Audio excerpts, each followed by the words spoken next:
there have been fatalities with it. Iboga nights, you saw there was a guy in it that nearly died, and it was mentioned that there was a fatality. But there was another fatality with one of the guys in the film that didn't happen. It wasn't mentioned in the film because it happened after the film was finished. There was a guy called Mickey. There was a guy that we were in his flat, and he said that he'd taken Ibogaine or Iboga in the past and that he wants to go and do it again. He was an eccentric character in his, I think, probably late 50s. He had all this weird collection of dolls and things in his flat. Well, he went to Spain and they did Ibogaine or Iboga, and it killed him.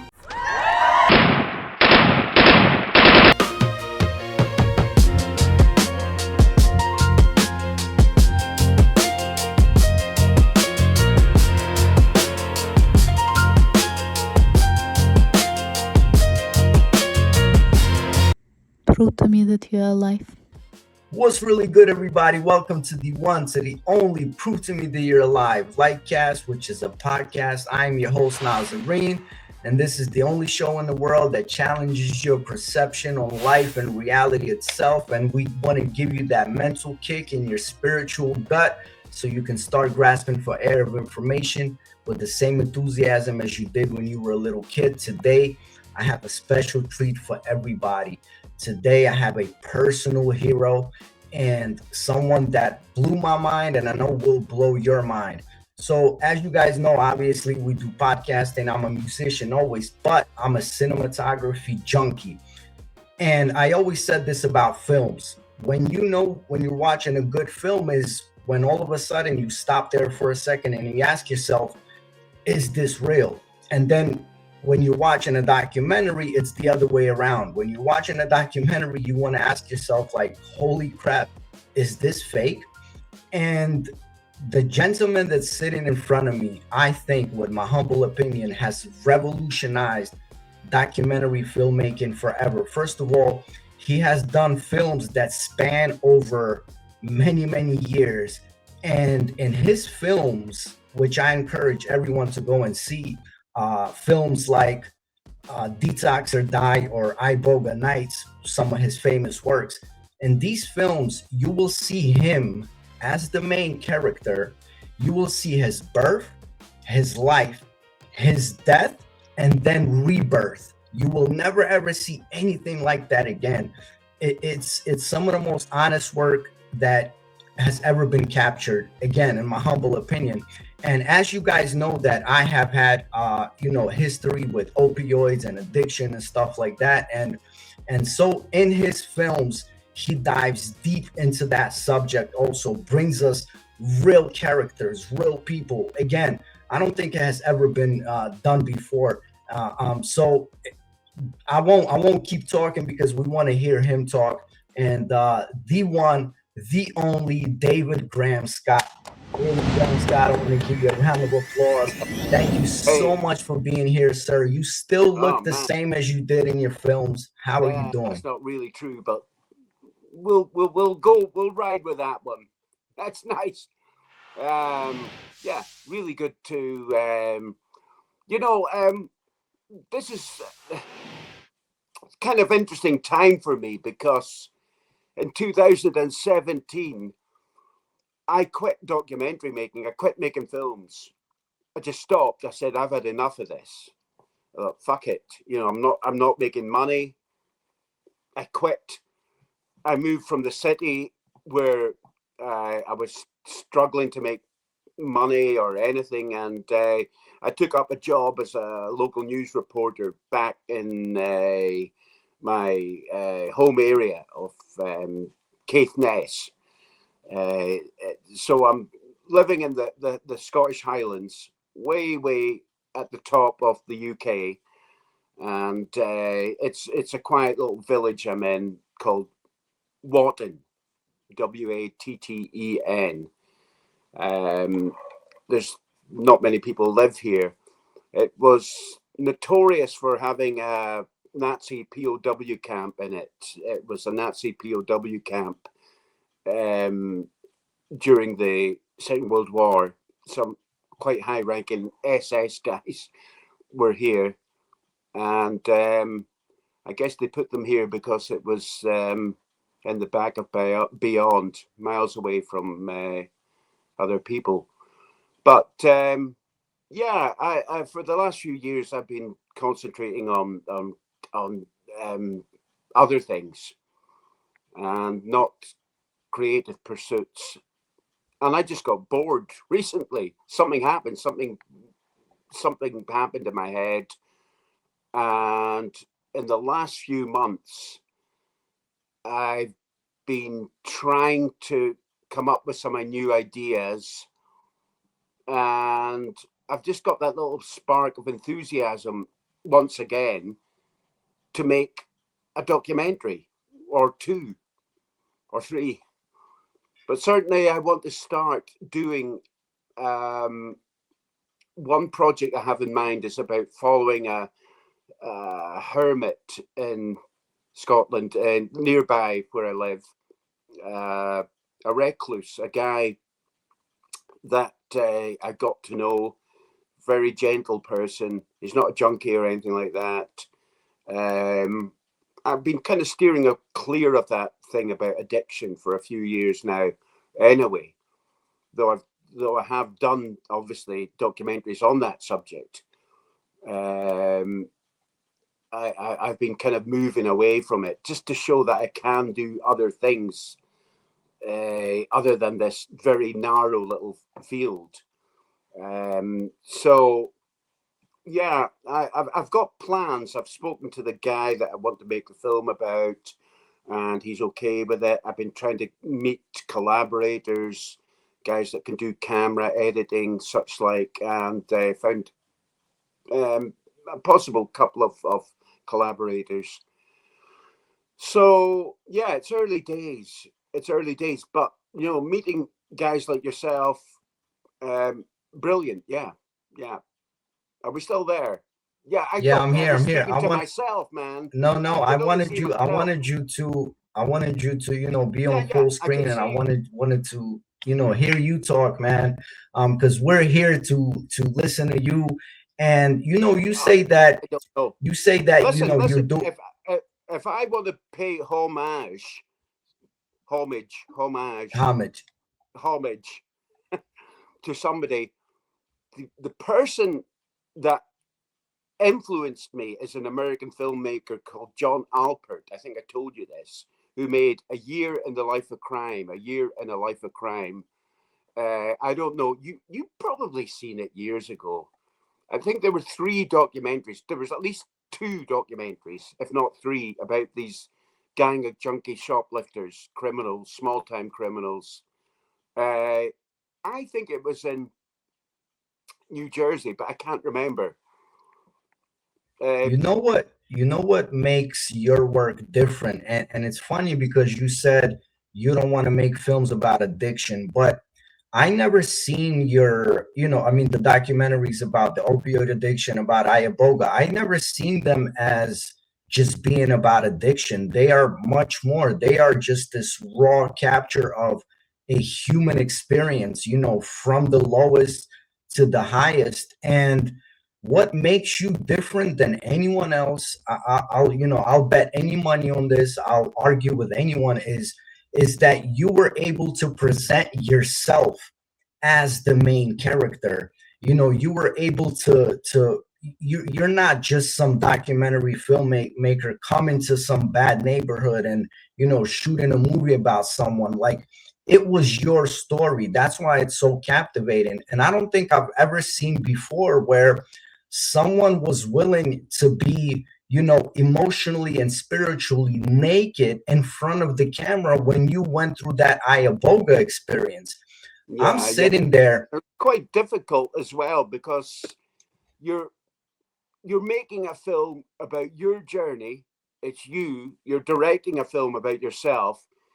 Of course, when you think about it, you could just let loose and turn it into some great ego spectacle about you and how great you are.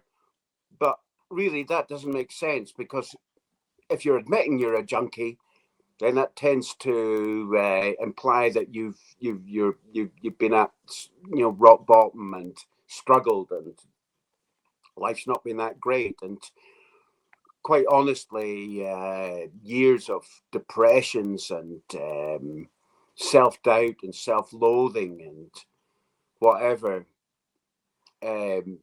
anxiety, the usual suspects when it comes to the type of things that lead you down that path of substance use or abuse. I don't like that word, abuse. You just use stuff.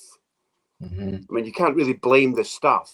It's just stuff, you know, like whether it's heroin or other types of opioids. You're just using it because these things are also used for killing pain with people that are in agony. Yeah, man. It's So we you already can't know blame the that stuff. it's self-medicating, you know, but again, uh you know, the way you were able to be so bare, so upfront, the way you were not afraid to be captured on film as you're doing the Iboga experience, you know, and at times it's scary, and at times, you know, you want to cry, and then in 1 second you're realizing that this is real, this is not fake. And so again, I tip my hat off to you. I've never seen anything like this, and I just want you to know that you helped thousands of people that have gone through, you know, the same thing. You helped myself. It's through you that I got introduced to Iboga, and I'm really thinking about going through that experience. But listen, David, since I don't have you here for a long time and you're here for the Did you first take time, it? and I do wish for Have you you to come taken back, Iboga? if you could tell you know, the beautiful people that will be watching this a little about yourself, or a lot about yourself, like where are you from, what was your childhood like, what was your some of the most impactful moments, you know, in your life that led you to the path. You showed a lot in your film, but it still, you know, comes out different when you're speaking Well, about it, and plus you're a speaking lot of my about it stuff's on years later. YouTube. Yeah, the majority of my stuff is on YouTube and free to watch. I don't like hiding stuff away. There are people that call themselves a filmmaker, you know, a documentary filmmaker, and yet they've got nothing on show. There's nothing available for free or even to buy, to purchase. There's loads of people that don't have anything to show at all, and I have made a great effort to make my films after they've been broadcast um, available for free. And one of the main reasons is because somebody might be able to be helped by one of these films. There might be something that they can relate to, and it might help them in some way. Well, that's part of it anyway. But also, I really want people to see that I've got a body of work that, um, like an artist, that I've got a body of work that is mine. That you can say, well, there's a style to that I recognise as his, or whether it's my voice coming across. I've not always had my voice in documentaries, but most of them have my voice, which hopefully is fairly easy to understand. But I'm back in. I mean, I'm living in an area now where close to where I was brought up, and in the North Highlands of Scotland. And I lived for many years, most of my adult life, in cities, either Glasgow or Edinburgh. And the first place where I developed a drug habit was in Edinburgh in the 1980s. And that was the time of what you're seeing in the film Trainspotting. So people know of that film and think, oh yeah, Scottish junkies. Well, I was kind of living in that period, and I wasn't ever one of the heaviest hardcore drug addicts. I really have to stress that I never was so out of control that I went round stealing from people and begging on the street or anything like that. I made do with what I could get. And if I didn't have the money, then I just went without. So it was a struggle, but I chose to join that world of junkies. I chose to be one. It wasn't an accident. I absolutely knew what I was doing, and I chose to join that world because there was something in it. It's even beyond the drug itself. There was something in it, a camaraderie, that I liked, being with people that were so interested in destroying themselves as I was. It's bizarre. There are many levels I don't quite understand why that should be. But I'll give you a kind of example. So I hadn't watched the film Little Criminals, which you had, I think the film that you originally contacted me after seeing. I put it up on YouTube about a year ago or so. It sat there for many months and it hardly got any views. Then suddenly took off the algorithm, whatever, a few months ago. Now, I hadn't watched the film until about 2 or 3 months ago. And that was, I chose to watch it because people had been saying, I want to see subtitles. I don't quite understand some of what's going on in this. The guys' accents were too strong. So I went and sat through the whole thing very intensely to write out the subtitles. And I can tell you, I felt I was back in there with those guys again. Wow. And because I was in with those guys. And there was some strange moments. There was a bit where there was like half a dozen people shooting up simultaneously in one room. And I really felt I was there again. I was writing out all the dialogue, who was saying what at such and such a point. And I don't know if you've ever done subtitling, but it's quite intense. I had to do it over 2 or 3 weeks because I just it was doing my head in. But it's weird because at that particular moment in the film where all these guys shooting up and I could even hear the television in the background. I could hear there was a film on that I recognized as a James Coburn film, Our Man Flint. And I thought, my God, it's just weird. I just got this, I could hear a fragment of it. And I even went and looked in TV schedules. When was that show in 1999? And I found a date in July 1999 when it was showing on a Saturday afternoon. And it was so strange. I could just put a time and place for that moment. And well, it was weird, to say the least, that this feeling of being back in there. And I liked it, quite honestly. I can't say it was hell. A lot of people put comments, this is the worst point in my life, when you're sitting, your time of addiction. I've got a clock chiming away there. And it wasn't always that with me. Yes, sometimes, but a lot of the time, I quite enjoyed these moments with sitting with other junkies. Not so much myself, sitting with a bunch of others doing the same thing. There's something about it that really draws me in. And that moment in that room, well, that really pulled me back in. I felt I was there again. So there you go.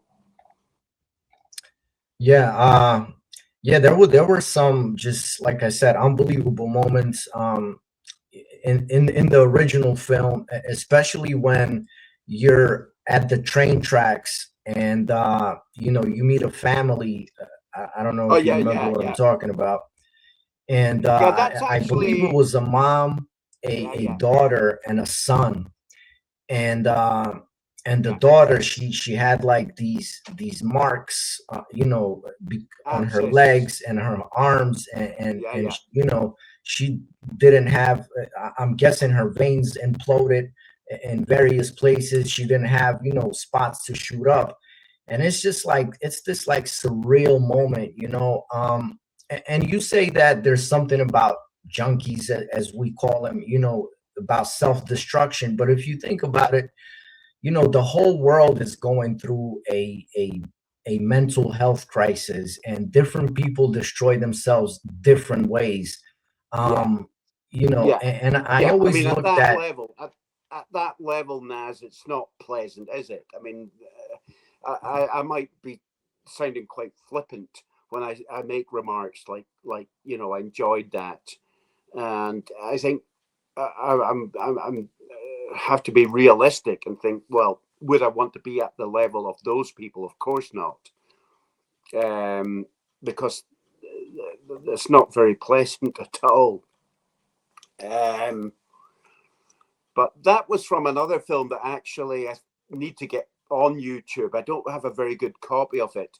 It was used in Detox or Die, that sequence, but that Mhm. sequence actually comes from another film. Detox or Die has sequences from a couple of two or three other films in it, i.e., Little Criminals, um, Wire Burners, which I don't have up on YouTube yet because I don't have a good version of it. Just have a very clunky looking version, so I need to get that fixed. And there's some very early films that I have up on YouTube, shot on Super 8, experimental films. Mhm. You'll know, I presume, what Super 8 is. I'm talking about the film format rather than the Yeah. a video format. There was a video Mhm. format called Super 8, I think, as well, or 8mm camcorder. I'm talking about the movie camera. So I've actually got one here. If I hold on a second. Yeah. So that thing, Mhm. that Wow, was, unbelievable. yeah, it's a great. I mean, I shot stuff on that. I've still got it, and I think it would probably still be working. But it's a lovely looking thing, Super 8 camera, and it did sound as well. But yeah, just got to put batteries in it, and that would work. I mean, there's still people that experiment with it. You can open it up and put a cassette of film there, close it back up, and yeah, you're ready to go. And I was have been exploring like footage. I've got old film footage here Oh, that wow. I'm planning to put back together. Early, very early experimental films. Some I've fixed up, but there's a lot that needs to be. This like spaghetti. Mhm. Crazy, man. So Crazy. yeah, but you know what? A lot of that I thought I just wrote off as a heap of rubbish, but now because it captures stuff that's long gone, buildings, people, whatever, it becomes important. It becomes really important um, as an artifact. So yeah, it's good to have these things. Yeah, So what I yeah, wanted to ask you is, go ahead. yeah. What I I mean, wanted I'm to no ask hero you or is, anything. I'm no hero, and I still struggled with addiction. And if you want to be honest, I never totally straighten myself out after Detox or Die. Yes, it did work for years, but um, around about 2012, 13, 14, 13, I think it was 2013, I relapsed. And I found myself without work. I was depressed. I wanted to leave the city, and yeah, things went really bad, and I relapsed. And that lasted for about on and off for about 2 or 3 years, and I almost killed myself. I mean, I took an overdose and went black, according to the woman that saved me. Shot me up with Narcan, I think yeah, naloxone. naloxone, I yeah, think it's Narcan, yeah. naloxone, isn't it? It's the same thing, isn't it?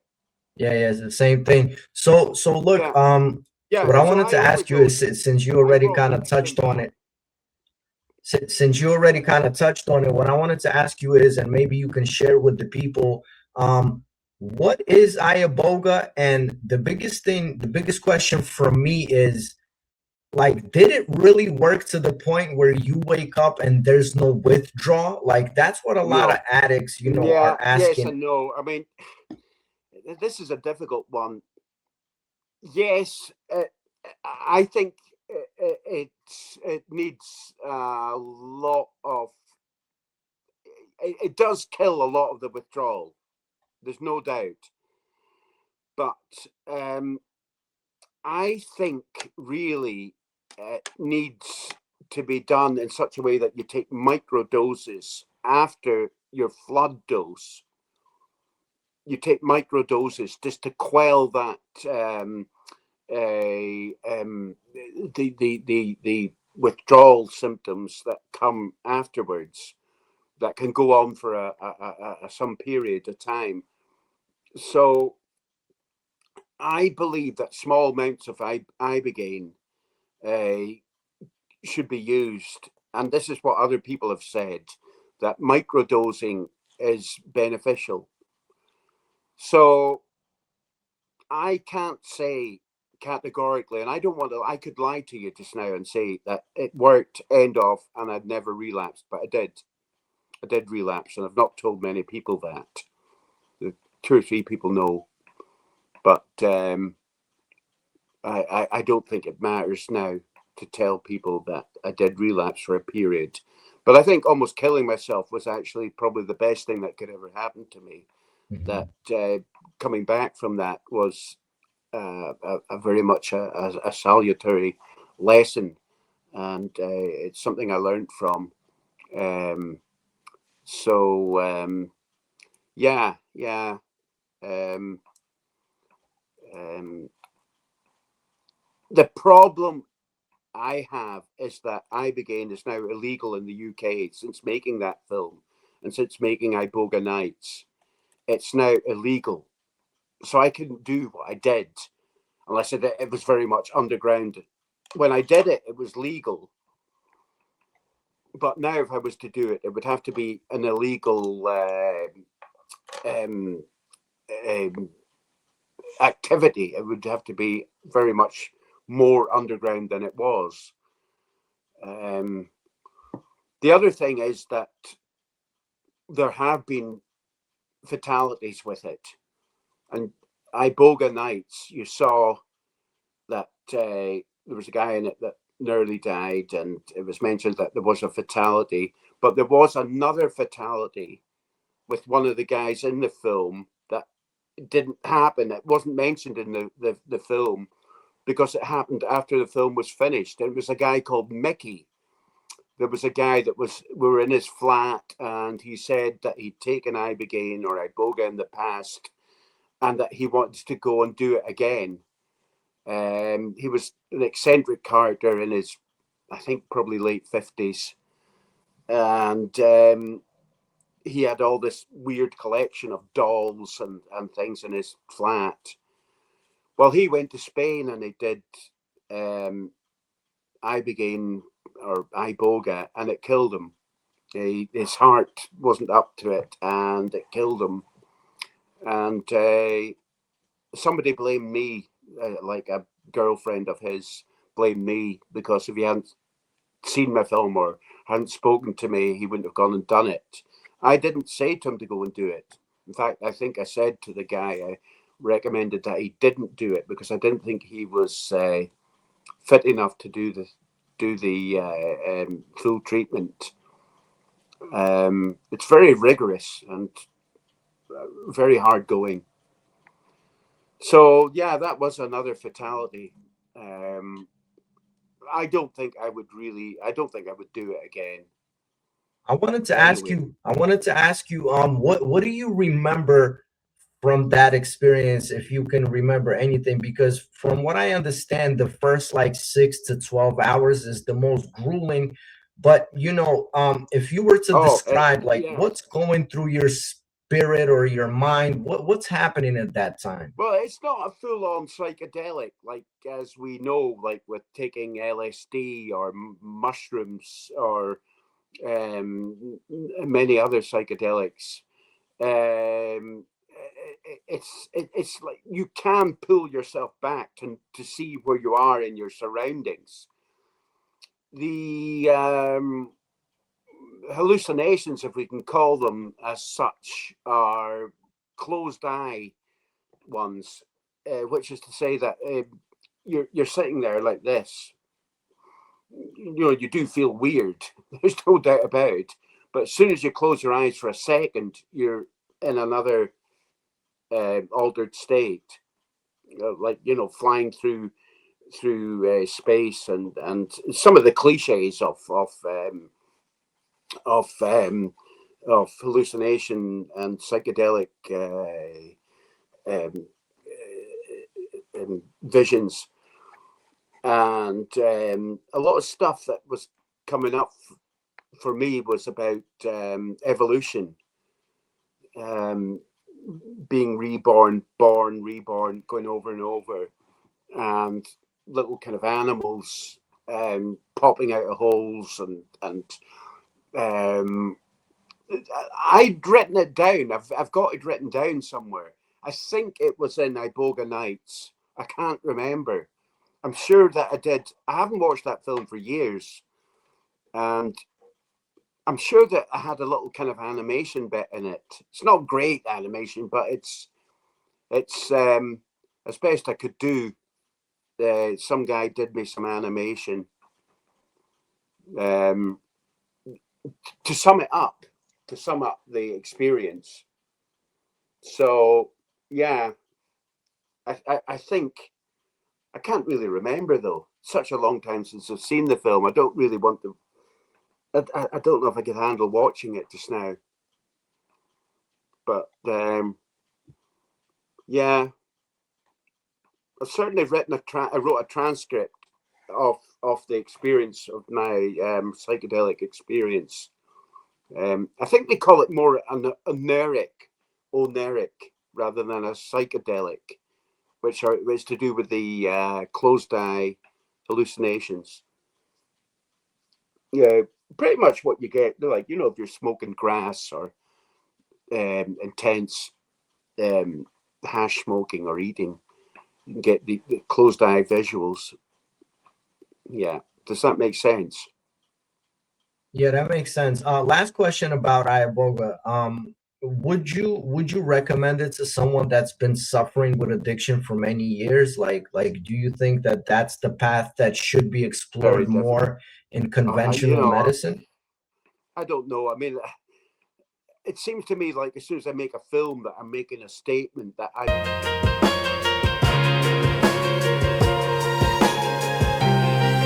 got to stick with, and I don't know. I mean, the I tried to sort of fit into this role of being a statesman for Ibogaine stroke Iboga, and I don't know if I can fulfill that role. I just don't think so, because there's too many times it doesn't work. Now, is that to say that I don't believe there is a use and a purpose to these things? I said, yeah, absolutely. I think that psychedelics can be healing and should be used, um, and hopefully will be used in the future for helping to heal people through mental health um, issues and such like addiction. And I think we're at very, very, very early stage of understanding and where we can move forward with this. It's because it's it's still very much underground. It's it's difficult to know how to utilize these substances correctly, and to create uh, a program of, you know, what is the best thing to use for this or that or the other. I certainly think with using them, you really need to have somebody beside you that can guide you through the experience rather than sitting by yourself and taking it. Now, that guy that I sat with was brilliant. And it's not always that easy to get somebody that's like that. And I think that's one of the most important things of it. Do you believe in the guide, the sitter, whatever you want to call them, the person that's giving you the substance and that is leading you through it? Because it's such an important thing that if there's any weakness in them, I don't think it'll work. I think that person is so important. And that guy, Edward Conn, that I sat with, the Irishman, was had a great strength to him that helped that experience work for me. Now, weirdly, I a few days after it, I got this voice in my head. I was walking through Edinburgh, and I was going to a health food shop to buy my vegan stuff, you know, and I got this voice, and even words like appeared inside my brain. And it was so fucking weird, telling me to eat meat. And it was like an African, this really deep African sounding voice. Oh shit. Yeah, it was, it is something I've never had. I've never had voices in my head or anything like that. You know, I've never had, you know, auditory hallucinations that I can remember when not taking a substance. So that walking through the street and I just, you will eat meat or you must eat meat. Wow. I'm going to a health food shop. I'm not going to eat. I didn't eat meat. I felt, I mean, maybe it was trying to tell me something, or maybe it wasn't. I don't know. I don't know, Wow. but it really, really, maybe there's something lacking in my system because I don't eat meat. I do take supplements, so maybe that will placate the voice. It happened twice, and I can just, you know, if something really striking happens to you, you remember the time, place, etc. It's just so locked into that moment that I can remember everything. You know, the time of day, the location, and this voice. And it was a few days after it, and it was so striking. Very strange, very strange. But whether you could say it was the, you know, the spirit of the Ibogaine or Iboga or Bwiti or whatever, you know, the Bwiti is the people that use it, like a cult, a religious cult that use it for coming of age ceremonies and such like. But you know what I did? I dressed up in a way as well, and people might read that in a way that it's belittling you know, these people that followers of that religion, and I didn't really mean it to be that. You're not pretending for a second that I'm a follower of the Bwiti religion. It was more a kind of gimmick for me to say that once I've taken this face makeup off and the robes, that my addiction is gone. So it was a bit of theatre, you could say. Does that make sense? I thought it was very symbolic, man. Yeah, I that was the understood. idea of it. And I saw Yeah, some other people have done it as well. I've noticed some other people. Like I didn't. I got that white robe thing from a woman that was practicing witchcraft, like Wicca. Wicca. And I got it in from her shop in Glasgow. I said, "Look, can you make me up some kind of white robe thing, and I'll pay you something?" She said, "No, take it. I've got this thing. It's just like a sheet that's been stitched together." And she said, "Yeah, take this." I said, "Great." Listen, I Recently, understood it right away, man. Like as soon as I seen you do it, I understood exactly, from my point well, of view, it's what you were strange because doing. after doing it, I said, "I'm going to take that thing home and like keep that as a memory." And for some reason, it totally disappeared. Hmm. It just disappeared because I said, like, once the makeup and all that, it's gone, and the thing disappeared. So maybe it was meant to go. But I don't like making stuff up. That's what I experienced. That's what I experienced, and all through my documentaries, I don't like making stuff up and lying and being Yeah, deceitful. And I know it happens all the time. People making films, they make little white lies and exactly. or bend the truth a bit. If I've done that, then I've done it by accident. There might be a few moments where I've not got it quite right, but I've never gone on my way to be intentionally deceitful in my films at all. So But yeah, that's exactly what makes you so unique. Yeah, listen, I know we're coming up to the time that we agree on, and yeah. Well, it's I coming up to 6 o'clock here. I mean, I don't know what time. It must be about 1 o'clock your time. it's like 2 o'clock, but 2 o'clock. Oh you well, that's not so bad, is it? you definitely need to come back because I have so much to talk to you about. What I really want to ask you, what a lot of people told me to ask you is, have you ever considered coming to the States? And because Yeah, your my brother work lives in New York, so I and have been to see him. but I meant like because of the work that you have done, because of I you wouldn't be having able a to live completely there. unique I can tell style. you that now. I So wouldn't be able to live there.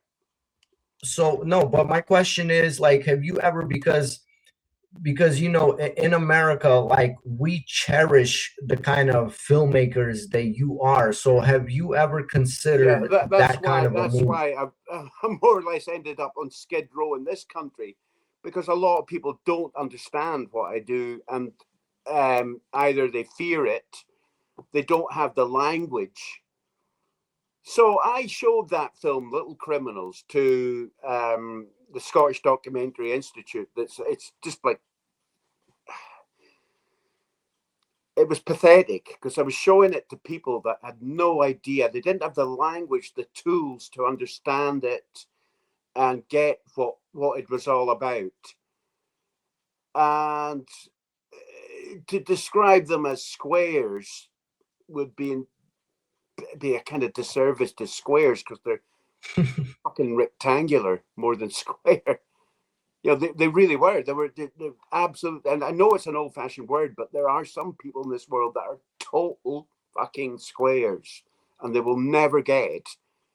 Now, to me, if you're being a documentary filmmaker, no, no, no, no, no. That's funny.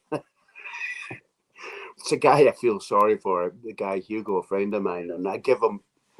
He just always makes up a conversation like, "I'm going to speak to you, man, for like 5 minutes, then hit me up for money to buy Hmm. gear, to buy dope, heroin or crack or whatever." And I just can't be bothered. I like the guy, but it's just, I don't know if you've ever had that, where you get like an old friend and he's a junkie, and it's like he's only contacting you because he wants money, Yeah. 20 quid, $20. And you're just waiting for the line, when he just says, "Oh, by the way, man, I couldn't get a spare score like a score a spare 20. Yeah, Could I man. borrow 20? Right. Okay, man. Yeah, but you'll never pay it back. Like with all the Yeah, other we 20. all have friends like that, man. So what's in the future for I David feel Graham sorry. Scott? I've given him enough money to buy thousands of tenor bags. And I don't know what to do. I just end up feeling really guilty because what do I do? I think I'm doing him a favor and I'm not. Nah. And I hate it. Yeah, man, but it's Yeah. hard to say no. So for my, so what is in the future for David Graham Scott? Like, Well, I'm will going to you? try and make another film. I'd like to make another film. I don't know what to do. It's very difficult. I mean, as you say, I mean, in America, I think there are more people making these kind of things, and there's maybe two or three here that have made stuff like this. And the great thing is, though, that YouTube has opened the world up. That there are people that are making great little films, documentaries, whatever. There's a lot of rubbish as well, just exploitative nonsense. But the very fact that I think you came across my stuff on YouTube and contacted me. Well, I went out my way in the last few months to really push my stuff again. And I thought, yeah, well, I started believing in myself again after years of depression and self-loathing. I seem to have come out of it. And my wife, Nikki, helps me a lot as well. And the animals that we've got, we love animals. And just something clicked inside me. And there's something I'm going to tell you at some point about that, something that may have made a big difference in my life as well. And it's a bit controversial. It's not that amusing junk, but I'll tell you about it because I think I want to check in the long run to see if this works. But if it is working the way I think it's working, then this could be revolutionary. So yeah. There's something changed inside me, and I feel motivated, and I feel a spark in me again. But I think there are reasons for it, and could be a bit controversial. But I think I will tell you about that in a future broadcast, if we can call it that. But things are good. Things are good at the moment. Nice. Yeah, I just want to tell you that, sometimes it's mind-blowing because you're so humble, but I want to remind you again that, you have revolutionized the way documentary films are made. And Well, you're saying like, well, look, I'll tell you what, like that's why I put subtitles on Little Criminals, because people can watch it now and understand it and understand all the the ins and outs of it, that it's not confusing for them, and say, well, man, that is like, I really can connect with these guys. So I would say, if you don't mind, try and disseminate it a bit in the US, show it to people that you think will like it. And it's 25 years old, that film.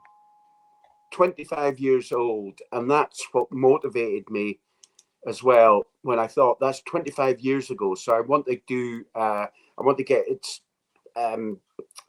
remastered, make it look a bit crisper, bring up some of the exposure. And yeah, I want to do a remastered version and get it out there. Maybe show it in a few cinemas this year. But yeah, I'm quite pleased with it now. But for years, I just forgot about it. I just was lost interest in the film. Wasn't talking about it, nothing. and just been making an effort recently. So yeah.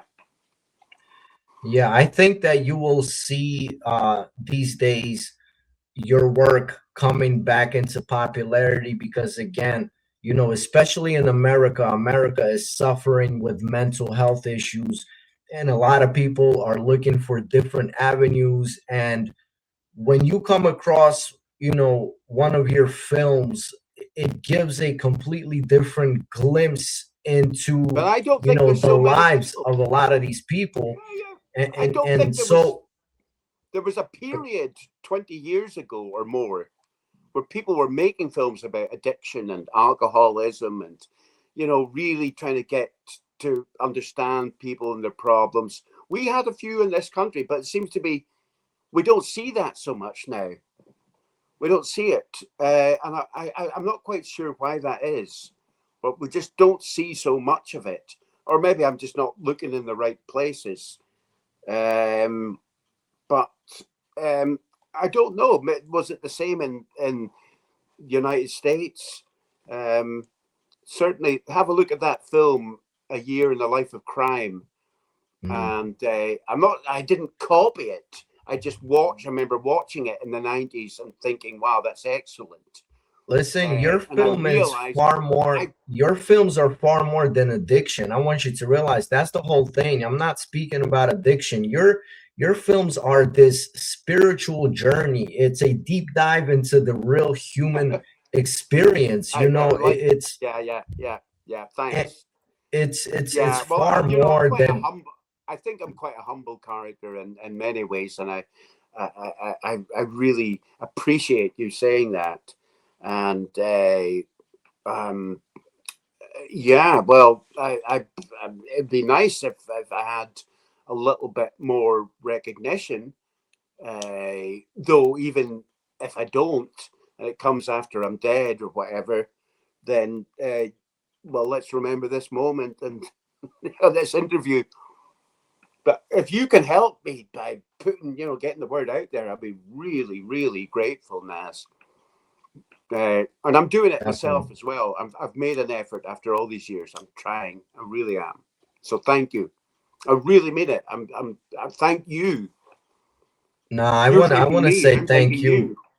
I want to say thank you because, again, you know, I think, first of all, you have inspired thousands of people, you have helped thousands of people, and we're going to do everything possible on this side for hundreds and hundreds of thousands of more people to really be able to see it. You know, filmmakers, documentary filmmakers, people that are just questioning life, questioning spirituality, questioning what the human experience is. Because, again, I don't think we have ever seen a filmmaker being that honest on camera, being that honest with himself, being that honest with the world, and letting us dive into, you know, your mental state, into your world, in which we then realize that, oh my God, oh, I have experienced this, or I have felt this, or I have, you know, gone through this. And that's why what you do is remarkable. It's revolutionary. Again, I tip my hat off to you.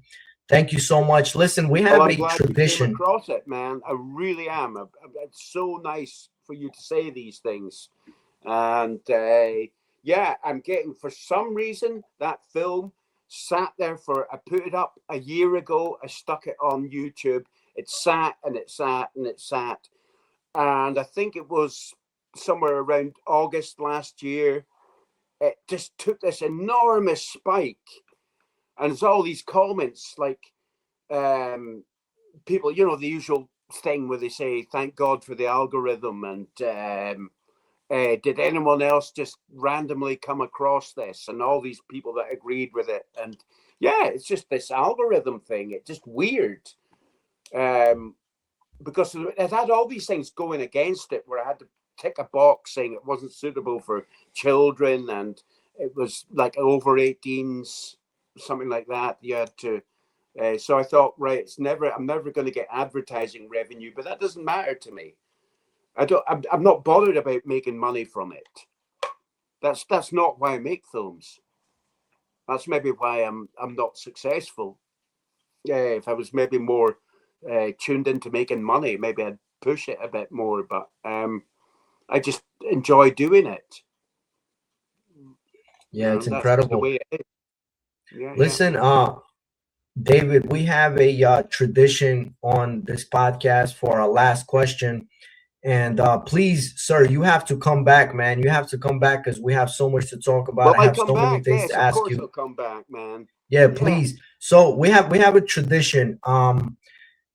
Because we are called the Prove to Me That You're Alive podcast. So what I wanted to The ask you what? is what it What do it's you call called it? Prove to Me That You're Alive podcast. So our last question to our first time guest is, what is the meaning of life to David Graham Scott? Wow. You know what? I've been concentrating on getting myself out of life, ending life. Uh, I self, I've got all these little skeleton things from when I was a kid. Death obsessive. Um, uh, I don't know. I mean, my life is such that it goes between being like pleasure and looking at cats and dogs, little animals, puppies and kittens and things like that, and wildlife, and to horrible things as well. I go between the two. I don't quite understand what I am. I'm trying to understand me, and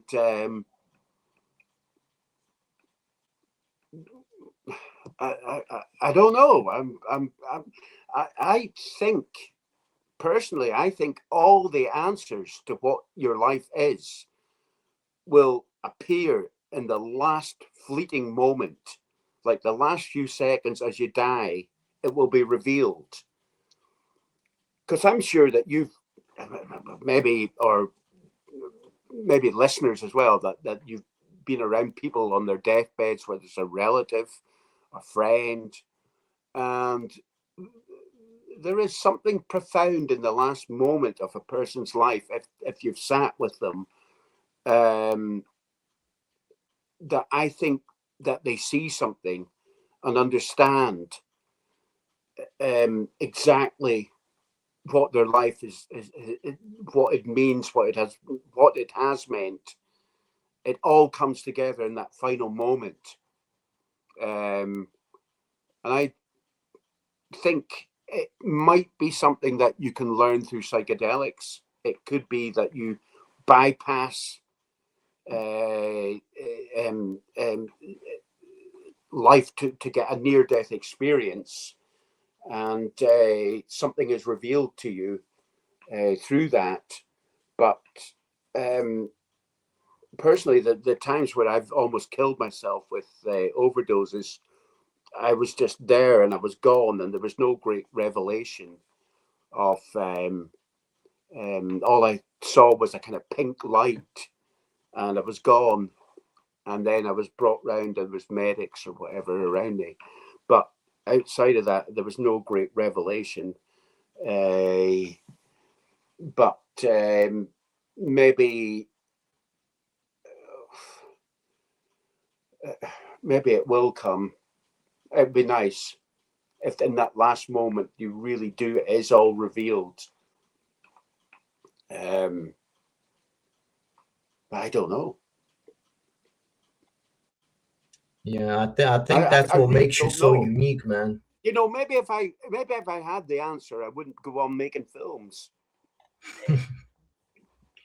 I think that's what makes you so unique, that you're not afraid to say what you say. You're not afraid to say you know at the moments that you know, and you're not afraid to say you don't know at the moments you don't know.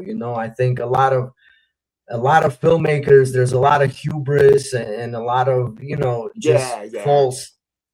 false guts, man. But because you have always been able to be like so bare and naked spiritually, and and ego wise in front of us, man, is what makes you so unique, and your perspective so special, man. David Graham Scott, you are a remarkable, Oh, well. I don't know if I you can answer all questions. I mean, it depends on my mood. It depends on so many things that, um, I'm feeling tired. I'm this. I'm that, and I don't have all the answers. But yeah, I mean, my documentaries are just little moments where I'm trying to find answers and a little um, joyride into my life and my experiences. But I'm glad you got something out of it. I'm really Yeah, glad. you're a remarkable human being. We're gonna make sure that your documentary spread wide, and I know Yeah. that there's always a time for everything, and I think this is the time where it's gonna blow the minds of millions of people, man. um, and a lot of people are going to enjoy and really see the value in them, the value that I seen in them, as far Can you? as artistic expression, as far as Uh, human experience and documentary filmmaking and filmmaking period, yeah. Listen, Naz, can you put a clip? Is there any way, like when you put this out, to put a link to Little Criminals or some of the other films or the YouTube channel? Just anything. Make sure to send me all the links, and I will plug everything in the description, of Well, course, of course. it's all on my YouTube channel. You know, where you've got Little Criminals. They're I all in got it. there. I got it. Of So course, all the yeah, links will it's be all that available. channel. All the links will be available. Mr. David Graham Scott, would you like to Yeah. say anything else? Any last words for now to the people that will Oh, watch this? vegan power. Be kind to animals. Yeah, Definitely. be kind to animals.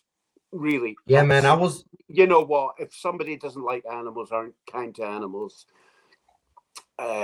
well, uh, it's not good, is it? It's not good. Yeah, I was happy to find out you're vegan. I was like, oh man. Yeah, Listen, it's what? something that I was vegetarian from like an early age, and it wasn't even because there were people around me. I picked up a book in the library when I was at school um, called Animal Liberation, and Peter Singer, I think it was, and that was a film a book that really changed me.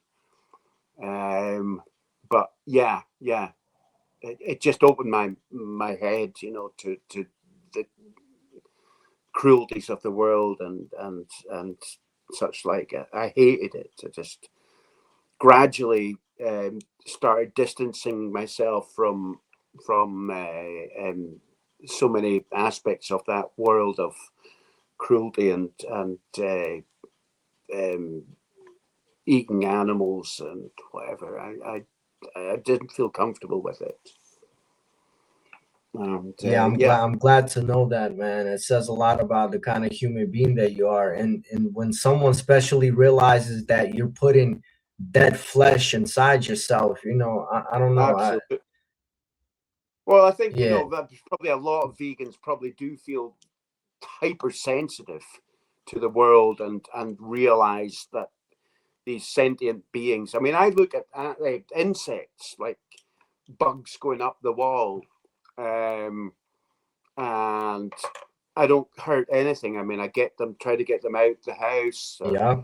um, Same here, man. and Same yeah, here. I don't like hurting things. And if I killed a mouse by accident last year, putting out rubbish bins, and I felt dreadful about it. I crushed it. I felt really bad. Or if I'm driving and I hit insects or moths or anything like that, I hate it. Yeah, Hate man. killing stuff. But Same that's just here. me. Yeah. Hey, man. Same Really here. nice speaking to you. Nice to meet you. Thank you so much for doing this. Yeah. Please come back again because I have a Yeah. million questions more. Yeah. You are one of a kind. You're remarkable. In my Uh, eyes, you're the greatest documentary filmmaker that has ever graced this earth. put So the I word out thank you, there, my sir. friend. Yeah. Maybe Thank you someday so you'll much. get. So we'll be in touch, okay? Yeah. Right, Naz.